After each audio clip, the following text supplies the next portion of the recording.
So let me tell you a little bit about Krispy Kreme. We at Krispy Kreme believe that we're guardians of something very special. It's a 72-year-old company, and it needs to be here for a lot more than 72 more years. And quite frankly, there are a lot of people out there that, based on what's occurred the last 5 years, that don't think we're going to be here much longer.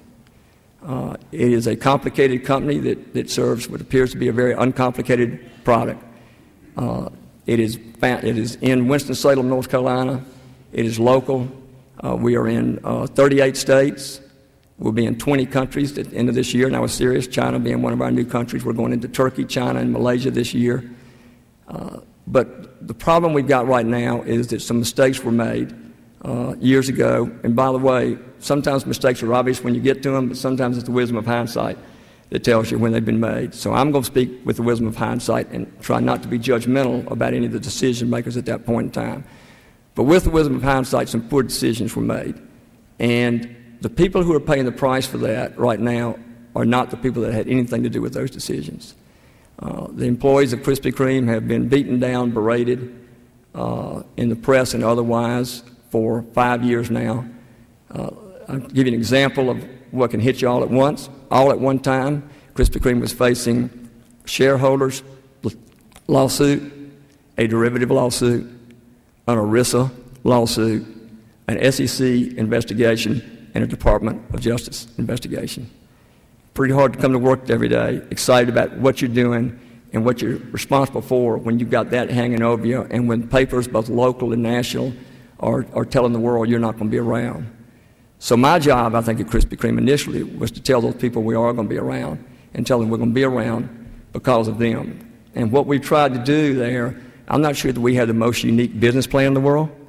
We have 7 strategic objectives we're driving toward, but what we do have is 3,800 employees that now believe that our future is brighter than ever.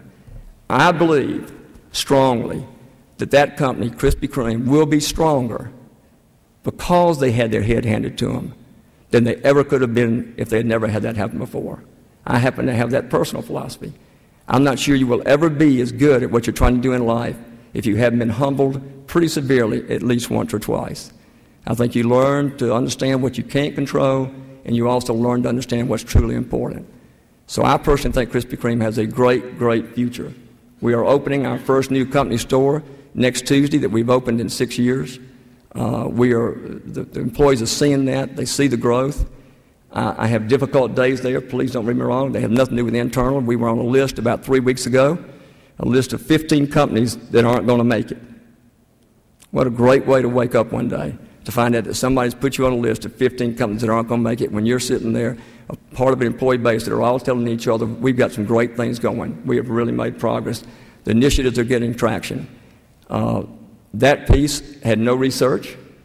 It had no facts.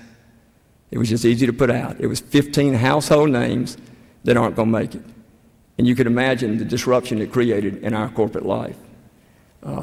They said that the reason was that we had heavy debt. We were laden with debt. Make sure you understand what laden with debt meant. They didn't have any numbers. Krispy Kreme has about $70-something million in debt, which is not much for a corporate entity, even their size. We happen to have $35 million approximately of cash in the bank. We're not laden with debt. And I can almost assure you, if you meet me a year from now, I'll still be with Krispy Kreme, and Krispy Kreme will still be here. But we have a tough road. A turnaround is not easy. But the great thing is, being a part of a turnaround is just one of the most exciting things you could ever experience in life. Kay Norwood and others and I did that at IJL, and it was great fun. So the biggest thing I can tell you about Krispy Kreme is we are not in the business of selling more donuts. Here's who we are. Krispy Kreme is 3,800 people, and here's what they're committed to. We are deeply committed to taking the product we know as Krispy Kreme that has an aura way beyond what its size justifies. And through that product, we want to touch and change lives. That's our mission. If we do that, if every time someone walks in one of our stores, if every time we see each other, if we're touching and changing lives, we will sell all the donuts that we need to sell. So our mission is to use the vehicle, this magic product called Krispy Kreme, to make a difference in this world where we live. And I'm telling you, we're going to do it. So if, in the question and answer, if you want some more questions on Krispy Kreme, I'll be able to answer some, not all because of being a public company, but I just want you to know that's my summary of Krispy Kreme. So here, I'm going to read something to you. If you want to know what Krispy Kreme is, here's what Krispy Kreme is. So for about a year, 10 months, I've been urging the employee base to understand what our mission is, that that's what's going to make us succeed, that we've got to think of others and think of this world around us.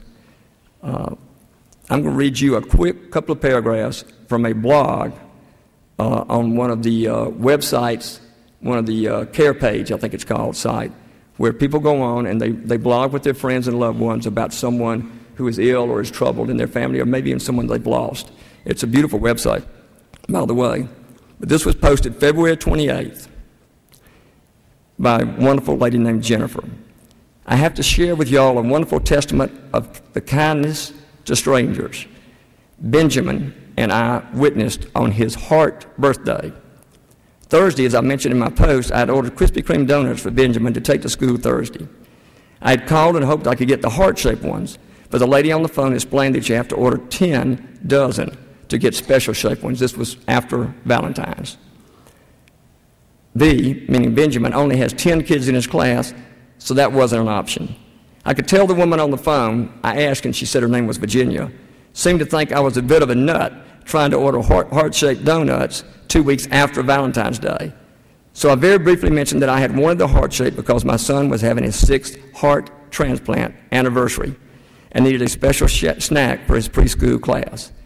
She then suggested she could do a round one and stamp a heart on it somehow. That sounded great to me. So I asked if I could use the drive-thru to pick up the donuts the next day, and then I hung up. The next morning, I got a call from Virginia at Krispy Kreme letting me know my order was ready. I thought this a little odd, and could I come inside to pick them up? That was fine with me. I was just happy to have donuts with a heart like Benjamin wanted. When we got there, we walked in, and Virginia said, "You must be Jennifer." I just smiled, said yes, caught a little off guard. She then said she'd been expecting us and had something special for Benjamin. There on the counter was a huge balloon bouquet, a card she had picked up from Hallmark, and it's signed by all the staff at Krispy Kreme that had a puppy on it that said, "So happy for you. Congratulations." A Krispy Kreme hat, which Benjamin wore all day at school, and 2.5 dozen heart-shaped donuts with red icing. Benjamin was so excited to see the balloons and donuts. I was so touched I was speechless, and then had the sense to remember I had my camera in my purse and took pictures and kept thanking them over and over. I have not been moved by such a random act of kindness, as my friend Jane Allison calls it, in a long, long time. This lady knew nothing about us, only that I said he was celebrating his heart transplant anniversary, and yet went to so much trouble to make his day so special. And on top of everything else, she would not let us pay for them. She said she just wanted him to have a special day. Wow. I've shared her kindness with as many friends as I can the last day or so, and with you, because I would love for, I like this part, I would love for all of our local friends to support the Mallory Lane Krispy Kreme. They rock. She goes forward, and her last paragraph is this: as my friend Lisa A., who is a recent cancer survivor, says, often in her posts, it's all about paying it forward, isn't it? I cannot help but think God has his angels down here, and Virginia at Krispy Kreme surely is one to us. She made Benjamin's day much more special simply by taking the time to do something nice for a stranger. I'm going to do my best to pay it forward also. I took a lot of my time to read that one blog, but I just want you to understand that's what Krispy Kreme is. Krispy Kreme is not bricks and mortar. It's not a company that made a lot of mistakes 5, 6, 7 years ago. It's not a company that's not going to be here tomorrow. It's a company of incredible people, and for those of you that are in college students, you want to look for a company of incredible people. You want to look for a company that's focused on the Jennifers and the Benjamins of the world as they go through what may seem to be a routine business plan, such as selling donuts.